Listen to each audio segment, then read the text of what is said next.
दोस्तों जब से एसएससी सीपीओ एसआई की वैकेंसी आई है, मुझे पता है आप में से सभी लोग यही सोच रहे हैं कि यार वैकेंसी तो इस बार काफी लिमिटेड है, तो एग्जाम की तैयारी कैसे करें। जाहिर सी बात है, वैकेंसी कम है तो मेहनत ज्यादा करनी पड़ेगी कि किस बुक से प्रिपरेशन करें, किन टॉपिक्स के ऊपर मोस्टली फोकस करें, कितना टाइम कौन से सब्जेक्ट को दे, इंग्लिश की तैयारी कहां से करें, मैथमेटिक्स की प्रॉब्लम कहां से दूर होगी, जनरल अवेयरनेस को कैसे प्रिपेयर करना है। आप एक प्रॉपर प्रिपरेशन स्ट्रेटजी और टाइम टेबल बनाने की सोच रहे हैं, तो यार आपको मेरे होते हुए बिल्कुल भी टेंशन लेने की जरूरत नहीं है।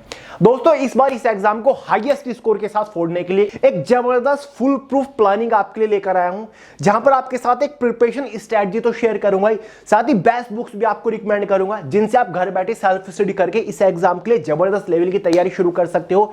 साथ ही दोस्तों एक प्रॉपर टाइम टेबल भी आपके साथ शेयर करूंगा, कितना घंटा डेली आपको पढ़ना है, कितना टाइम कौन से सिलेबस को देना है, कुछ top scoring topics focus sections के बारे में बात करेंगे कि सिलेबस के कौन से सेक्शंस के ऊपर आपको सबसे ज्यादा फोकस करना है, जो कि आपको एग्जाम में हाईएस्ट स्कोर लाने में हेल्प करेगा। तो चलिए जितनी भी बारीक से बारीक चीजें आज इस वीडियो में कवर कर लेंगे। तो एसएससी सीपीओ एसआई एग्जाम के लिए सबसे सटीक रणनीति मैं आपको देने वाला हूं, इसलिए थोड़ा फोकस के साथ देखिएगा। और हां दोस्तों, अगर आप एसएससी सीपीओ एसआई के लिए एलिजिबल है तो फॉर्म जरूर अप्लाई कर दीजिएगा। फॉर्म की लास्ट डेट 15 अगस्त है। इस वैकेंसी की रिगार्डिंग ऑलरेडी आपको कल फुल डिटेल वीडियो प्रोवाइड कर चुका हूं, इस वीडियो का लिंक डिस्क्रिप्शन बॉक्स में जरूर देख लीजिएगा, सभी डाउट आपके अच्छे से क्लियर किए हुए हैं। इस स्ट्रेटजी को शुरू करने से पहले एक बार इसके एग्जाम पैटर्न को समझ लेते हैं।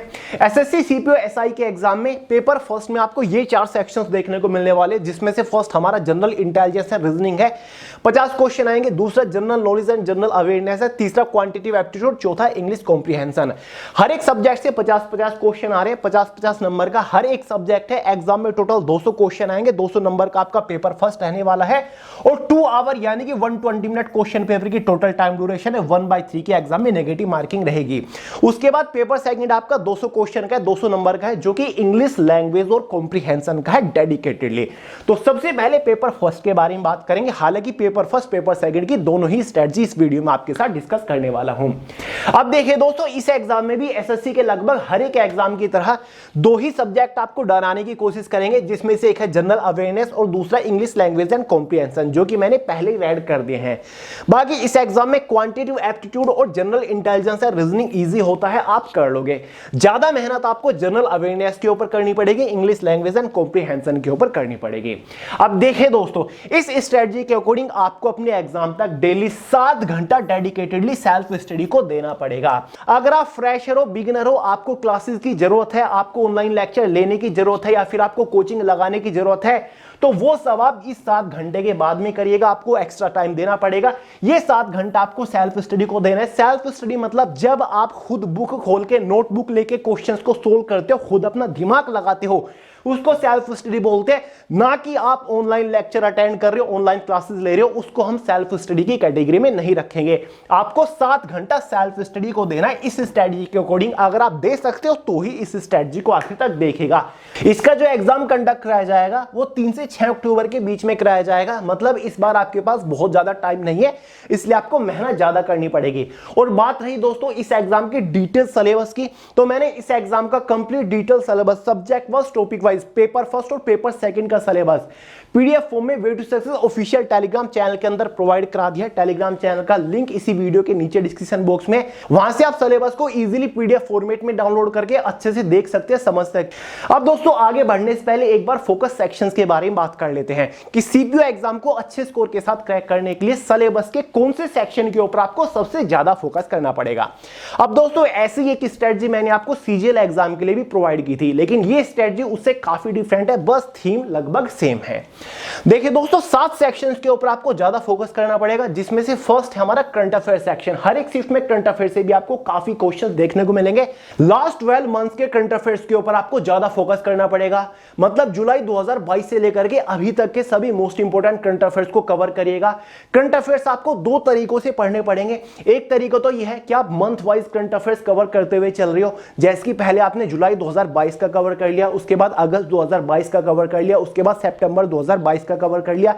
ऐसे सभी मंथ्स आपको कवर करने हैं। उसी के साथ साथ करंट अफेयर्स को टॉपिक वाइज भी पढ़ने हैं। कौन कौन से टॉपिक के ऊपर आपको मोस्टली फोकस करना है, जैसे कि जो हाल ही में नई नियुक्तियां हुई है, अपॉइंटमेंट्स हैं, उनके ऊपर कवर करिएगा। डेज और थीम, ग्लोबल इंडेक्स आपको कवर करने, अवार्ड्स, स्पोर्ट, बुक्स और ऑथर हाल ही में जो लिखी गई है, कौन से ऑथर के द्वारा लिखी गई है, इंटरनेशनल समिट्स, लेटेस्ट स्कीम, चाहे वो स्टेट लेवल की हो, सेंट्रल लेवल की हो, सभी योजनाएं पढ़िएगा। जितनी भी हाल ही में मिलिट्री एक्सरसाइज हुए भारत के साथ, कौन सी मिलिट्री एक्सरसाइज किस देश ने की, ये सभी कवर करिएगा। इनसे रिलेटेड मोस्टली एग्जाम में क्वेश्चन बनते हैं। दूसरा फोकस सेक्शन जनरल साइंस है, इसके ऊपर भी फोकस करिएगा।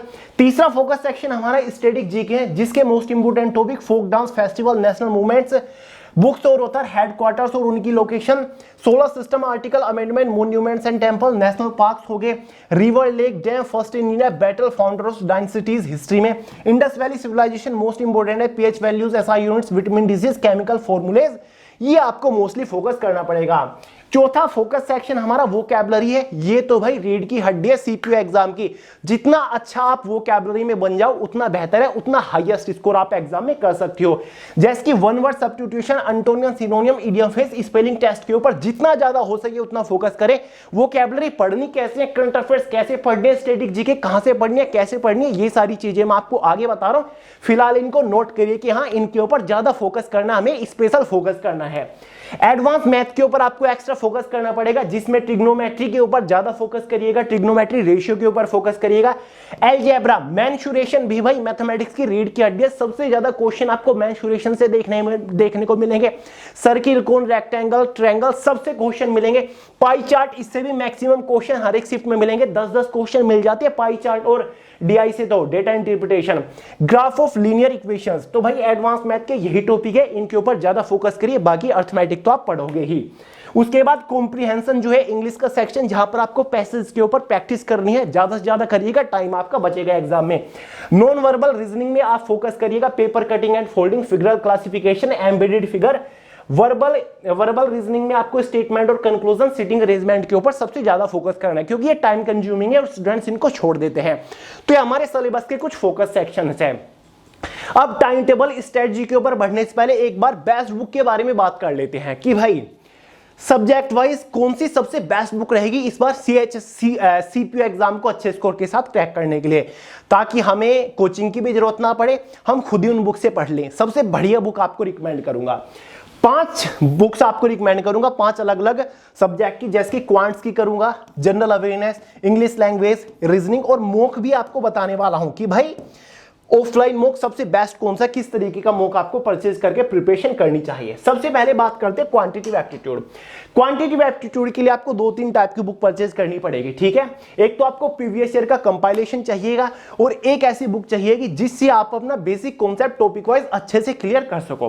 देखिए दोस्तों, अगर आप बिगिनर हो, पहली बारी एसएससी सीपीयू एसआई का एग्जाम देने जा रहे हो, या फिर आपको लगता है कि मैथ्स में मैं वीक हूं, मैथ्स मुझे ज्यादा समझ नहीं आता, तो आंख बंद करके ये दोनों बुक परचेज कर लीजिएगा। दोनों ही बुक बाइलिंगुअल है, मतलब हिंदी और इंग्लिश में क्वेश्चंस दे रखे हैं। पहली बुक हमारी मैथमेटिक्स ब्रीफ है, जिसमें सभी चैप्टर दे रखे हैं, चाहे आपके अर्थमेटिक के हो या फिर एडवांस मैथ के हो। हर एक चैप्टर से मैक्सिमम क्वेश्चंस दे रखे हैं, हर एक क्वेश्चन का डिटेल और सुलझा हुआ आसान सॉल्यूशन दे रखा है। आप खुद क्वेश्चन का सॉल्यूशन देख के समझ सकते हो कि क्वेश्चन में कौन सा लॉजिक लग रहा है और क्वेश्चन किस तरीके से सोल्व होगा। चैप्टर शुरू होने से पहले उस चैप्टर से रिलेटेड सभी बेसिक फॉर्मूले दे रखे हैं, डेफिनेशंस दे रखे हैं, ताकि आप सारी चीजें अच्छे से समझ जाओ। उसी के साथ ये एक मैथमेटिक्स ऑब्जेक्टिव बुक आती है, ये भी बाइलिंगुअल बुक है। इसकी खासियत यह है कि एसएससी एग्जाम्स में पूछे जा चुके सबसे ज्यादा बार क्वेश्चंस हमने मेंटेन किए हैं। चैप्टर वाइज सभी क्वेश्चंस मेंटेन है, इसमें भी अर्थमेटिक एडवांस मैथ दे रखा है। Chapter wise maximum objective questions दे रखे ताकि आप हार्डकोर प्रैक्टिस कर सको, यहां से आपका लेवल यहां पर जा सके, हर एक क्वेश्चन का आंसर की आपको मिल जाएगा। ये सॉल्यूशन के साथ है, इसमें ऑब्जेक्टिव क्वेश्चंस है, इसमें आपको केवल आंसर की मिलेगी और मोस्ट रिपीटेटिव क्वेश्चंस दोनों ही बुक के अंदर दे रखे हैं। इसके अंदर क्वेश्चंस ज्यादा है, इसमें सॉल्यूशन है, क्वेश्चन कम है, ठीक है। अब दोस्तों क्वांटिटेटिव एप्टीट्यूड के लिए यहां पर मैंने एक और बुक का टाइप लिखा हुआ है, प्रीवियस ईयर कंपाइलेशन। दोस्तों अगर आपने पहले कॉम्पिटिटिव एग्जाम दे रखे, आपने प्रिपरेशन कर रखे, मैथ में आप एवरेज हो, ठीक ठाक हो, आप अपना लेवल यहां से यहां पर उठाना चाहते हो, तो इस एग्जाम की तैयारी करते हुए आपको इस बुक से भी प्रिपरेशन करनी चाहिए। इसमें प्रीवियस ईयर कंपाइलेशन दे रखे हैं, यानी कि लास्ट 20 ईयर्स में जितने भी एसएससी के एग्जाम्स हुए, उन एग्जाम्स में जो मैथ्स के क्वेश्चंस पूछे गए सभी दे रखे लिखे हैं, चाहे आपका एसएससी एमटीएस हो, जीडी हो या फिर आपका सीपीयू एसआई हो, सीजीएल सीएचएस, सभी एग्जाम में पूछे जा चुके क्वेश्चंस है। ये बुक थोड़ी लेंथी है, जो फ्रेशर्स है, बिगनर है, वो 60 डेज के अंदर इस बुक को कवर नहीं कर पाएंगे, इसलिए मैंने आपको ये 2 बुक रिकमेंड करी। बिगनर स्टूडेंट्स जो हैं, जो मैथ्स जिनमें लगता है कि हम मैथ्स में वीक हैं, हमारा मैथ्स अच्छा नहीं है, वो इस बुक को हाथ मत लगाइएगा, ठीक है, इनसे तैयारी करिएगा। जिन लोग का सिलेबस कवर नहीं है, उनका पहले प्रायोरिटी सिलेबस को पूरा करने में रहनी चाहिए, पहले सिलेबस को पूरा करिएगा, ये नहीं कि लेंदी बुक आप परचेज कर लो, ठीक है। सेकंड है जनरल अवेयरनेस। जनरल अवेयरनेस के लिए एक तो आपके पास थ्योरेटिकल बुक होनी चाहिए जिससे आप टॉपिक वाइज, चैप्टर वाइज अपना कॉन्सेप्ट क्लियर कर सको। दूसरा, टॉपिक वाइज ऑब्जेक्टिव क्वेश्चंस की भी आपके पास कोई ऐसी बुक होनी चाहिए जिससे आप चैप्टर वाइज ज्यादा से ज्यादा ऑब्जेक्टिव क्वेश्चंस के ऊपर प्रैक्टिस कर लो। और तीसरा, स्टैटिक जीके के लिए भी आपके पास एक स्पेशल बुक होनी चाहिए। तो चलिए देखिए दोस्तों, थ्योरेटिकल पोर्शन पढ़ने के लिए, कॉन्सेप्ट क्लियर करने के लिए आप मार्केट से कोई भी बुक ले सकते हो, जैसे कि ल्यूसेंट का आता है, ठीक है, और भी पब्लिकेशन के, हमारा खुद का भी आता है, ठीक है, जिसमें शॉर्ट में जीके को कवर किया हुआ है चैप्टर वाइज, टॉपिक वाइज। एक बुक तो ऐसा होना चाहिए।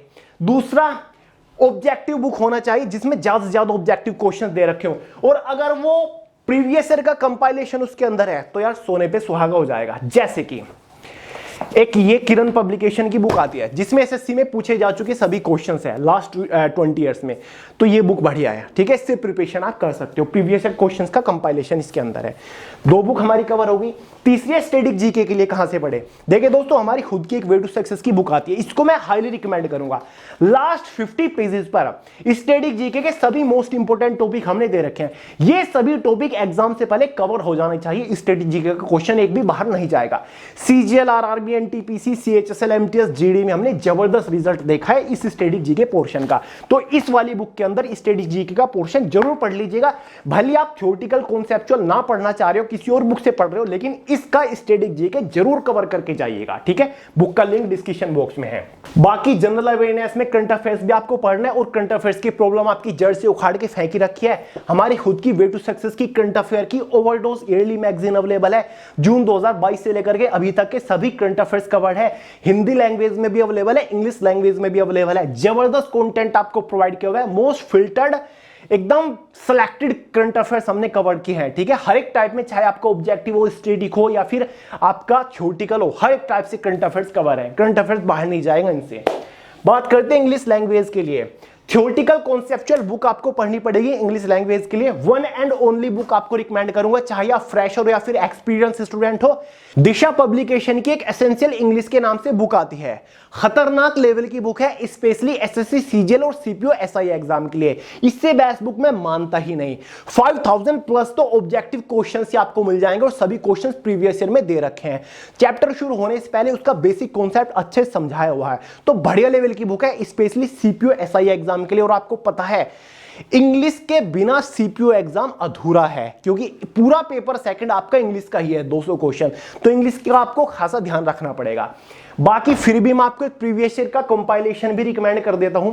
वैसे किरण पब्लिकेशन या फिर किसी और पब्लिकेशन की कोई ऐसी बुक मिलेगी जिसमें एसएससी एग्जाम्स में पूछे जा चुके लास्ट 2 इयर्स में इंग्लिश के क्वेश्चंस हैं चैप्टर वाइज, इस टाइप की बुक से भी आप प्रिपरेशन कर सकते हो, लेकिन ये थोड़ी लेंथी हो जाएगी और थोड़ी सी ओल्ड भी हो गई है।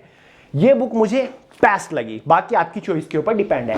एसपी बक्सी या फिर नीतू सिंह मैम इस एग्जाम के अकॉर्डिंग थोड़ी सी हल्की बुक रह जाएगी। आपको पता है मेरी तो खुद की लाइब्रेरी है, हर एक पब्लिकेशन की बुक मेरे पास है, तो सभी को एनालाइज करने के बाद बुक्स मैं आपको रिकमेंड कर रहा हूं, बाकी आपकी चॉइस के ऊपर डिपेंड करता है।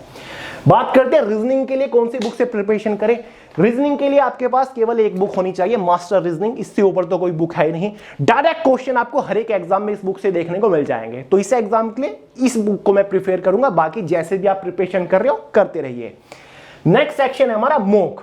देखिए दोस्तों, आपको अपने एग्जाम से पहले कम से कम 30 मॉक टेस्ट के ऊपर प्रैक्टिस करनी पड़ेगी, चाहे आप ऑनलाइन मॉक लगा लो या फिर ऑफलाइन लगा लो। अब ऑनलाइन काफी सारे इसलिए नहीं लगा पाते क्योंकि अफोर्डेबल नहीं है, काफी महंगे हैं, तो मैं आपको रिकमेंड करूंगा कि आप मार्केट जाइए और एसएससी सीपीयू एसआई के लिए मॉक टेस्ट परचेज कर लीजिए, जिसमें कम से कम 30 मॉक टेस्ट तो हो। एग्जाम्पल के तौर पर आपको दिखा दूं, जैसे कि आप मेरे हाथ में देख रहे हैं, ये आर्यन पब्लिकेशन का एक मॉक टेस्ट सीरीज है जो कि specially SSC CPU SI exam के लिए है। इसमें 15 प्रैक्टिस सेट दे रखे हैं तो आप ऐसे ही कोई मॉक टेस्ट सीरीज परचेज कर सकते हो। अगर किसी में 15-15 दे रखे हैं तो आप 2 मॉक टेस्ट सीरीज परचेज कर लीजिए, आपके 30 हो जाएंगे। लेकिन एग्जाम से पहले 30 मॉक टेस्ट सीरीज के ऊपर आपको हार्डकोर प्रैक्टिस करनी पड़ेगी। किस तरीके से प्रैक्टिस करनी है, कब कब करनी है, वो मैं आपको आगे सारी डिटेल्स दे ही रहा हूं। दोस्तों जितनी बुक्स मैंने आपको इस वीडियो में रिकमेंड करी ना, सभी के लिंक्स भी मैं डिस्क्रिप्शन बॉक्स में प्रोवाइड करा दूंगा। आप ऑनलाइन परचेज करके घर पर भी अवेलेबल करा सकते हैं। हिंदी या फिर इंग्लिश मीडियम में आप इनको अवेलेबल करा सकते हैं। क्लियर है? डिस्क्रिप्शन बॉक्स को चेकआउट जरूर कर लीजिएगा। तो चलिए दोस्तों, अब फाइनली बात करते हैं स्ट्रेटजिकम टाइम टेबल की कि भाई कैसे प्रिपरेशन करनी है और कितना टाइम कौन से सब्जेक्ट को दे। देखिए दोस्तों, किसी भी एग्जाम को हाईएस्ट स्कोर के साथ क्रैक करने के लिए आपको एक प्रॉपर स्ट्रेटजी, प्रॉपर प्लानिंग बनानी पड़ेगी, तब आप एग्जाम को क्रैक कर सकते हो। सबसे बड़ा बुलेट पॉइंट तो मेरी स्ट्रेटजी का यही है, जो आपको ऑलरेडी आता है, जो आपने पढ़ रखा है, उसको दोबारा से पढ़ के उसके पीछे टाइम वेस्ट मत करिएगा। मान के चलिए कुछ लोगों की रीजनिंग बहुत अच्छी होती है, रीजनिंग उन्होंने पहले पढ़ रखी है, तो रीजनिंग के ऊपर टाइम वेस्ट नहीं करना है। रीजनिंग को हम केवल रिवीजन के टाइम पे देख लेंगे, तो रीजनिंग के पीछे टाइम वेस्ट मत करिए। मान के चलिए जनरल अवेयरनेस के अंदर हिस्ट्री आपकी स्ट्रॉन्ग है, ज्योग्राफी वीक है, तो दोबारा से हिस्ट्री के पीछे टाइम वेस्ट मत करिएगा, ज्योग्राफी के ऊपर फोकस करिएगा। हिस्ट्री को हम रिवीजन के टाइम पर देख लेंगे। तो पहले पूरे सिलेबस को एक बार एनालाइज करिएगा। जनरल अवेयरनेस के देखिए कौन कौन से टॉपिक में आप वीक हो, कौन से इग्नोरेबल टॉपिक है। मैथ्स के देखिए कौन से चैप्टर के अंदर से कौन से टाइप के क्वेश्चंस आप सोल्व नहीं कर पाते, सबसे पहले उन्हीं के ऊपर फोकस करें। जो आता है उसको बार बार सोल्व करके टाइम वेस्ट नहीं करना, टाइम बचाना है। लिमिटेड टाइम में आपको किसी एग्जाम को अच्छे स्कोर के साथ क्रैक करना है, तो जो आता है उसको छोड़िए, नया नया पढ़िए। ठीक है? अब दोस्तों मैंने शुरुआत में बताया था कि इस स्ट्रेटजी के अकॉर्डिंग आपको 7 घंटा डेली देना पड़ेगा। अब ये नहीं दोस्तों आप लगातार 7 घंटा पढ़ना शुरू कर दो। इस 7 घंटे को डिफरेंट टाइम स्लॉट्स में डिवाइड कर लीजिए, क्योंकि आपको गैप दे दे के पढ़ना है। 4 टाइम स्लॉट्स में 7 घंटे को मैं डिवाइड करूंगा, जिसमें से फर्स्ट टाइम स्लॉट हमारा 2 घंटे का रहेगा, दूसरा टाइम स्लॉट भी हमारा 2 घंटे का रहेगा, और फॉर्चुनेटली तीसरा टाइम स्लॉट भी हमारा 2 घंटे का रहेगा। लेकिन चौथा टाइम स्लॉट जो है हमारा 1 घंटे का रहेगा। आप देखिए 7 घंटे हमारे 4 टाइम स्लॉट में इजीली डिवाइड हो गए। पहला टाइम स्लॉट आप मॉर्निंग में रख सकते हैं, 9 से 11 का रखिए, 2 घंटे का है, और इन 7 घंटों में आपको सेल्फ स्टडी ही करना है। अगर आपको कुछ समझ नहीं आ रहा, आपको किसी टीचर की हेल्प लगेगी, या फिर आपको कोई क्लास लेने की जरूरत पड़ रही है, या फिर आप ऑनलाइन लेक्चर अटेंड करते हो, तो उस टाइम को आप 7 घंटे से अलग रखिए। तो इस सिचुएशन में आपको 7 घंटे से ज्यादा प्रिपरेशन को टाइम देना पड़ेगा। ये 7 घंटे तो आपको इस स्ट्रेटजी के अकॉर्डिंग सेल्फ स्टडी को देने हैं केवल और केवल। पहला टाइम स्लॉट है हमारा 2 घंटे का। आपने डिसाइड किया कि आज मैं जो प्रिपरेशन करने की शुरुआत कर रहा हूं इस स्ट्रेटजी के अकॉर्डिंग, मैं पहले इंग्लिश कॉम्प्रिहेंशन पढ़ूंगा। ठीक है? 9 से 11 पढ़ने बैठे, सेल्फ स्टडी करने बैठे, बुक और नोटबुक और पेन आपने उठा लिया। इंग्लिश कॉम्प्रिहेंशन को डेडिकेशन के साथ टाइम दीजिए। 2 घंटा आप इंग्लिश पढ़िए। जो टॉपिक नहीं आता, जिसमें आप वीक हो, उसको उठाइए और पढ़ना शुरू कर दीजिए। सिलेबस आपको ऑलरेडी प्रोवाइड कराया है। ठीक है? थ्योरेटिकल पहले बुक से पढ़िए, डेफिनेशन पढ़िए, आपको डेफिनेटली समझ आ जाएगा। जो इंपॉर्टेंट टर्म्स है उसको तुरंत नोट डाउन कर लीजिए। जैसे ही एक चैप्टर पढ़ के खत्म करते हो, उससे रिलेटेड ज्यादा से ज्यादा ऑब्जेक्टिव क्वेश्चन सोल्व करिए। बुक्स में आपको बता ही चुका हूं। क्लियर है? सेल्फ स्टडी को आपको टाइम देना है। अगर आपको कोई टॉपिक समझ नहीं आ रहा है तो आप किसी टीचर की या फिर ऑनलाइन लेक्चर की हेल्प ले सकते हो, लेकिन इस 7 घंटे से उसको अलग रखिएगा। नाइट में 1-2 घंटे का टाइम निकाल के आप लेक्चर वगैरह भी ले सकते हो। उसके बाद दूसरा टाइम स्लॉट आता है जो कि 12 से 2 का आप रख सकते हो, क्योंकि बीच में आपका लंच वगैरह भी रहता है, थोड़ा बहुत आप पावर नैप वगैरह भी ले सकते हो। ठीक है? उसके बाद दूसरे सब्जेक्ट आप उठा लीजिए। मान के चलिए आप मैथमेटिक्स पढ़ोगे। ठीक है? मैथमेटिक्स के साथ भी आपको ऐसा ही करना है। पूरे सिलेबस में जो सबसे वीक टॉपिक है ना, उसको उठा लीजिए और मैथ को खुद बुक से पढ़ना शुरू कर दीजिए। डेफिनेशंस देखिए, फॉर्मूला समझिए, क्वेश्चंस को सोल्व करने की कोशिश करिए। नहीं सोल्व हो रहा तो ऑप्शन देखिए, क्या लॉजिक लगाया है, क्या फॉर्मूला लगाया, किस टाइप के क्वेश्चंस को किस तरीके से सोल्व किया गया, वो देखिए, लॉजिक समझिए, और उस चीज को प्रॉपर नोट डाउन करते हुए भी चलिए कि मुझे यहां पर प्रॉब्लम आई थी, तो उसको तुरंत नोट कर लिए ताकि आप उसको रिवाइज भी कर सको। क्लियर है? यहां पर भी आपको 2 घंटा सेल्फ स्टडी को देना है। 2 सब्जेक्ट हमारे खत्म हो गए, एक दिन में आपने 2-2 घंटा दिया। फ्रेंड्स, अगर आप डेडिकेटेडली किसी सब्जेक्ट को 2 घंटा प्रिपेयर कर रहे हो बिना किसी डिस्टरबेंस के 100% कंसंट्रेशन के साथ, तो वो काफी होता है, 2 घंटे बहुत बैठते हैं। लेकिन अगर आप 2 घंटे किसी टीचर की ऑनलाइन क्लास ले रहे हो यूट्यूब पे या फिर कोर्स में, वो 2 घंटे बिल्कुल वेस्ट जाएंगे, क्योंकि आधे में तो उन्होंने कमेंट पढ़ने में निकाल दिए होंगे। तो 2 घंटा सेल्फ स्टडी बहुत होता है किसी एक पर्टिकुलर सब्जेक्ट को। और जरूरी ही नहीं कि 2 घंटा आप लगातार पढ़ो, 50 मिनट पढ़े, 10 मिनट का गैप ले लीजिए, फिर पढ़े, फिर थोड़ा सा गैप ले लीजिए। इस तरीके से करिए, क्योंकि माइंड को टाइम मिल जाता है। जो डेटा आपने स्टोर किया, माइंड उसको एनालाइज कर पाता है, अच्छे से उसको स्टोर कर पाता है अपने अंदर।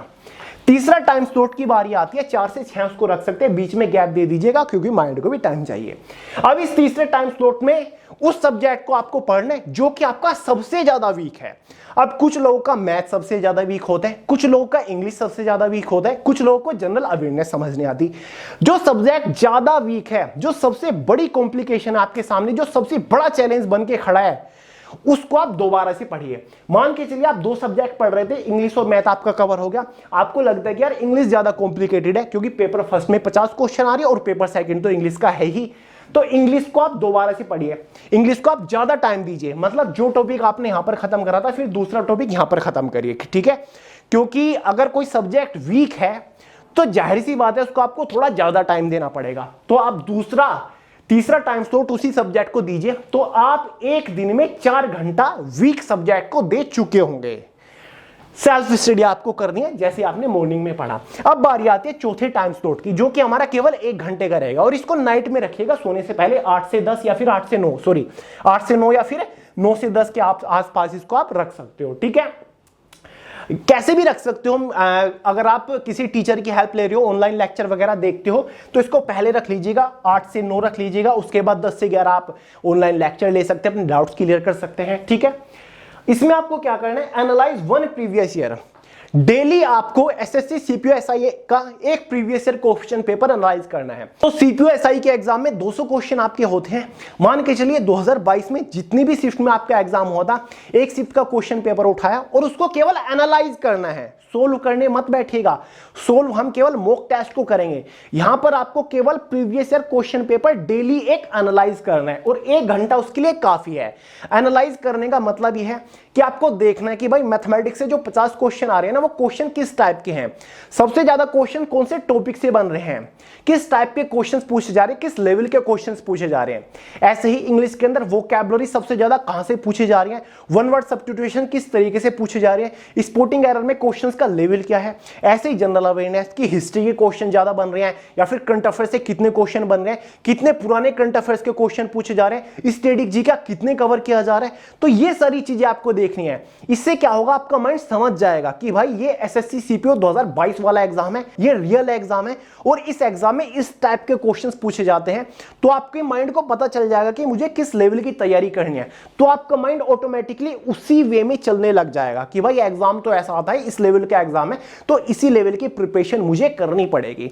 तो आपकी प्रिपरेशन ऑटोमेटिकली उसी तरफ मुड़ती चली जाएगी, क्योंकि आपको पता चल जाएगा कि भाई क्वेश्चंस का लेवल ये है, तो आपको क्या क्या चीजें पढ़ने, किन किन चीजों के ऊपर फोकस करना है। तो ये सबसे बेस्ट पॉइंट है, कोई नहीं बताता, बहुत कम लोग इसके ऊपर फोकस करते हैं, ठीक है। तो ये काम आपको जरूर करना है। प्रीवियस ईयर क्वेश्चन पेपर या तो आप किसी ऑफलाइन बुक स्टोर से आपको वही बुक मिल जाएगी जिसमें दे रखे होते हैं प्रीवियस ईयर क्वेश्चन पेपर, या फिर दोस्तों आप गूगल करिएगा कि SSC CPU SI 2022 all shift question paper आपको मिल जाएंगे। आप बिंदास डाउनलोड करिए पीडीएफ फॉर्म में, और डेली एक एनालाइज करिए रात में 1 घंटा। और दोस्तों ये जो आपका टाइम टेबल, ये जो स्टडी प्लान है ना, ये मंडे टू फ्राइडे है, ठीक है। ये 5 दिन का स्टडी प्लान है, Monday Tuesday Wednesday Thursday Friday. इन 5 दिनों में आपको ये टाइम टेबल फॉलो करना है, ठीक है। 2 सब्जेक्ट आपको दिन में पढ़ने हैं, मस्त। अब दोस्तों आप पूछोगे कि भैया रीजनिंग और जनरल अवेयरनेस कब पढ़े। जैसे ही दोस्तों किसी भी सब्जेक्ट का एक पूरा चैप्टर खत्म हो जाए, मान के चलिए मैथमेटिक्स में आप प्रॉफिट एंड लॉस पढ़ रहे थे, और प्रॉफिट एंड लॉस को खत्म करते करते आपको 3 दिन लग गए, चाहे 1 दिन लगे एक चैप्टर को खत्म करने में, 2 दिन लगे, या फिर 3 दिन ही क्यों ना लग जाए, जब तक एक पूरा चैप्टर खत्म नहीं हो जाता किसी एक पर्टिकुलर सब्जेक्ट का, उसकी जगह दूसरे सब्जेक्ट को स्विच मत करेगा। जैसे एक चैप्टर खत्म हुआ मैथमेटिक्स के अंदर, जगह जनरल अवेयरनेस को स्विच कर लो। जनरल अवेयरनेस का एक चैप्टर खत्म हुआ, हिस्ट्री ऑफ एंशिएंट इंडिया आपने पढ़ के खत्म किया, या फिर स्टैटिक जीके खत्म किया, उसके बाद फिर यहां पर मैथ्स ले आइए। ऐसे ही रीजनिंग के एक टाइम स्लॉट, इंग्लिश के एक टाइम स्लॉट में जैसे इंग्लिश के एक चैप्टर खत्म हुआ, उसके बाद आप उसकी जगह रीजनिंग को ले आइए, ठीक है। और जो जिस सब्जेक्ट में जिस सेक्शन में आप ऑलरेडी अच्छे हो, जो पढ़ रखा है, उसके ऊपर टाइम वेस्ट करने की बिल्कुल भी जरूरत नहीं है। अब माइंड में सवाल आ रहा होगा कि भैया सैटरडे संडे क्या करना है। सैटरडे संडे मैं बताऊंगा क्या करना है। देखिए दोस्तों, सैटरडे को क्या करना है, 1 मॉक टेस्ट इनिशियल फेज, शुरुआती फेज में, यानी कि इस वीडियो को देखने के बाद जब आप प्रिपरेशन करना शुरू करोगे इस स्ट्रेटजी के अकॉर्डिंग, तो शुरुआती फेज में हर सैटरडे आपको एक मॉक टेस्ट लगाना है। ऑफलाइन भी बता चुका हूं, ऑनलाइन भी आप लगा सकते हैं, ठीक है। 2 घंटे का मोबाइल फोन के अंदर टाइमर सेट करिएगा और बिंदास 200 क्वेश्चन सोल्व करने की कोशिश करेगा। उसके बाद 1 घंटा उसको चेक करने में लगाइए कि भाई कहां कहां पर मैंने गलती करी, कहां कहां पर कमी रह गई है, मेरे अंदर क्या वीकनेस है। तो सभी उन कमियों को ढूंढिए और टाइम रहते उन कमियों को दूर करने की कोशिश करिए, ठीक है। तो शुरुआत में आप 1 लगाइए सैटरडे में। उसके बाद जब एडमिट कार्ड आ जाए एग्जाम के लिए, 10, 15, 20 दिन बच जाए, तो आप डेली एक मॉक टेस्ट लगाना शुरू कर दीजिएगा। टारगेट है हमारा कि एग्जाम से पहले कम से कम 30 मॉक टेस्ट के ऊपर हमें प्रैक्टिस करनी है। अब आप कैसे भी कर सकते हो, या तो एग्जाम्स के 15 दिन पहले 30 के 30 लगा लीजिए, या फिर अभी से लगाना शुरू कर दीजिए। वीकली रिवीजन, देखिए दोस्तों, वीकली रिवीजन आपको सैटरडे में करना है। मतलब जो आपने पूरे हफ्ते पढ़ा इस स्टडी प्लान के अकॉर्डिंग, वो आपको रिवाइज करना है। चाहे आपने इंग्लिश, मैथ्स, जीके कुछ भी पढ़ा हो, या फिर आपने प्रीवियस क्वेश्चन पेपर एनालाइज किया हो, उसमें कुछ इंपोर्टेंट आ गया हो, आपने नोट्स वगैरह बनाए हो, वो आपको रिवाइज करना है। वीकली रिवीजन करना बहुत ज्यादा जरूरी है। जो पूरे हफ्ते पढ़ा उसको सैटरडे में रिवाइज करिएगा, ठीक है। हर सैटरडे में आपको ऐसे ही करते हुए चलना है। उसके बाद संडे में क्या करें, संडे में दोस्तों आपको ईयरली करंट अफेयर्स पढ़ने हैं। टॉपिक वाइज भी करंट अफेयर्स पढ़ने हैं, टॉपिक आपको शुरुआत में बताए हैं, और मंथ वाइज भी आपको करंट अफेयर पढ़ने हैं। जुलाई 2022 से लेकर के अभी तक के करंट अफेयर के ऊपर फोकस करिएगा। और हमारी खुद की करंट अफेयर की ओवरडोज मैगजीन आपको रिकमेंड कर चुका हूं पूरे साल की करंट अफेयर प्रिपेयर करने के लिए, और जल्दी ही पूरे साल की मैराथन भी आ रही है करंट अफेयर्स की। अब देखिए दोस्तों, डेली आपको कुछ और काम करने, थोड़ा सा एक्स्ट्रा टाइम निकाल के, जैसे कि डेली 10 मिनट्स आपको करंट अफेयर्स रिवाइज करना है। मतलब संडे में जो आपने करंट अफेयर पढ़ा पूरा दिन, उसको डेली 10 मिनट निकाल के, जैसे ही आप मॉर्निंग में सो के उठे, उसके 1 घंटे बाद फ्रेश होके 10 मिनट दीजिए, और जो आपने संडे में करंट अफेयर्स पढ़ा था उसके ऊपर हल्की सी नजर डाल लीजिए, ताकि वो चीजें मेमोराइज होती रहें, आपको याद रहें, ठीक है। रिवीजन करना बहुत ज्यादा जरूरी है, क्योंकि जो आप मंडे टू फ्राइडे पढ़ रहे हो उसका रिवीजन तो आप सैटरडे में कर रहे हो, लेकिन करंट अफेयर का रिवीजन कब करोगे। आप डेली करिए 10 मिनट या फिर 5 मिनट हल्का सा। डेली 10 वोकैबुलरी आपको प्रिपेयर करनी है। 5 टाइप की हमारी वोकैबुलरी होती है, 1 word substitution, antonym, synonym, idiom, phrase, spelling test. Daily 10 vocabulary आपको लिख के प्रिपेयर करनी है। जैसे कि 10 1 वर्ड सब्स्टिट्यूशन पढ़ लिए, उसके मीनिंग लिख लिए, उनको अच्छे से प्रिपेयर कर लिया। 10 antonym, 10 synonym, 10 spelling test, 10 idiom phrase, ठीक है। ऐसे 10-10 करनी है आपके एग्जाम के लिए। अब से लगभग 60 दिन है, ज्यादा ही टाइम है, लेकिन 60 अगर हम लगा के चले तो भाई 10-10 वोकैबुलरी का आप 60 दिन तक पढ़ोगे तो 600 वोकैबुलरी आप पढ़ चुके होंगे। और वोकैबुलरी कितने टाइप की है, 5 टाइप की है। तो 600 मल्टीप्लाई 5 बाई कितने हो गए, 3000। मतलब आप अपने एग्जाम से पहले 3000 वोकैबुलरी प्रिपेयर कर चुके होंगे। 10-10 वोकैबुलरी भी प्रिपेयर करते हुए चलोगे तो एग्जाम तक 3000 वोकैबुलरी आपकी बिंदास लर्न हो जाएंगी बहुत ही बढ़िया तरीके से। और डेली हल्का सा उनको रिवाइज करते हुए चलेगा 5-10 मिनट निकाल के, ठीक है। Make subject wise, topic wise notes in easy form. जब भी आप प्रिपरेशन कर रहे होंगे ना, डेली नोट्स बनाते हुए जरूर चलिएगा। सब्जेक्ट वाइज नोट्स मेंटेन करिएगा एकदम इजी फॉर्मेट में, ठीक है, सिंपल लैंग्वेज में अपने तरीके से, ताकि आप उन नोट्स से अपने एग्जाम से 1 घंटे पहले भी पूरे सिलेबस को रिवाइज कर सको, ठीक है। तो नोट्स बनाना बहुत ज्यादा जरूरी है। Deep revision 10 day before exam. जब एग्जाम के लिए 10 दिन बच जाए ना, जब आपका एडमिट कार्ड आ जाए या फिर एग्जाम डेट अनाउंस हो जाए, तो पूरे सिलेबस को अच्छे से बिंदास डीप रिवीजन मारिएगा। नया पढ़ना छोड़ दीजिएगा, प्रिपरेशन करनी छोड़ दीजिएगा। एग्जाम से 10 दिन पहले आपका टारगेट रहेगा कि हमें पूरा सिलेबस को सब्जेक्ट वाइज, टॉपिक वाइज अच्छे से रिवाइज करना है, ठीक है। नेक्स्ट है फॉलो रूटीन। सबसे इंपॉर्टेंट पॉइंट है, आपको रूटीन फॉलो करना है। जरूरी नहीं है कि आप इस स्टडी प्लान को फॉलो करो, आप अपने अकॉर्डिंग भी कोई स्टडी प्लान बना सकते हो, कोई टाइम टेबल आप बना सकते हो, कोई स्ट्रेटजी बना सकते हो, लेकिन सबसे इंपॉर्टेंट पॉइंट है कि वो रूटीन फॉलो होना चाहिए। देखिए दोस्तों, मोटिवेशन कुछ भी नहीं होता, 1-2 घंटे का होता है, ज्यादा ज्यादा 1 दिन का हो सकता है, आप में एनर्जी भरी रहेगी। लेकिन जो सबसे ज्यादा पावरफुल होता है ना, वो रूटीन होता है। अगर आपको सक्सेसफुल होना है तो आपको अपने काम में रूटीन लेकर आना पड़ेगा, आपको डिसिप्लिन के साथ मेहनत करनी पड़ेगी, तब जाके आप सक्सेसफुल हो सकते हो। तो रूटीन मेंटेन करके चलिएगा। तो भाई ये है एक फुल प्रूफ प्लानिंग मेरे अकॉर्डिंग। तो बाकी आपके ऊपर डिपेंड करता करता है कि आप किस तरीके से प्रिपरेशन कर रहे हो। जो भी बुक आपको पसंद है, जिस भी टीचर के साथ आप कंफर्टेबल हो, उस टीचर का हाथ पकड़ के आप आगे बढ़ सकते हो। बाकी मैंने अपना एक्सपीरियंस आपके साथ शेयर किया है, क्योंकि मेरी लाइफ का जो एग्जाम था लास्ट एसएससी सीपीयूएसआई था। हालांकि उससे पहले मेरा सिलेक्शन हो गया था एसएससी स्टेनोग्राफर में, 2018 की बात है। 2012 से लेकर 2018 तक कॉम्पिटिटिव एग्जाम की तैयारी की, अनगिनत कॉम्पिटिटिव एग्जाम मैंने दिया। यूपीएससी एनडीए से शुरू किया था और एसएससी सीपीओ पे रुका था। आरबीआई असिस्टेंट, एसबीआई क्लर्क, सभी एग्जाम ऑलमोस्ट मैंने दे रखे हैं। ठीक है, कुछ में सक्सेसफुल हुआ, कुछ में 1 नंबर से, कुछ में 2 नंबर से, ऐसी चीजें रही थी। फाइनली सिलेक्शन भी लिया और सिलेक्शन होने के बाद जब मैंने जॉब छोड़ दी, उसके बाद भी कुछ ज्वाइनिंग लेटर आए, आपको पता ही है। तो चलिए दोस्तों, बाकी कोई भी डाउट हो, कोई भी सवाल हो, कमेंट करके पूछ लीजिएगा, वरना आपको सोनू अहलावत के नाम से इंस्टाग्राम के ऊपर तो मिल ही जाऊंगा। वीडियो पसंद आई हो लाइक करिएगा, दोस्तों के साथ शेयर जरूर करिएगा, चैनल को सब्सक्राइब करना मत भूलिएगा। मिलते हैं अगली वीडियो में बहुत ही जल्द, तब तक के लिए जय हिंद।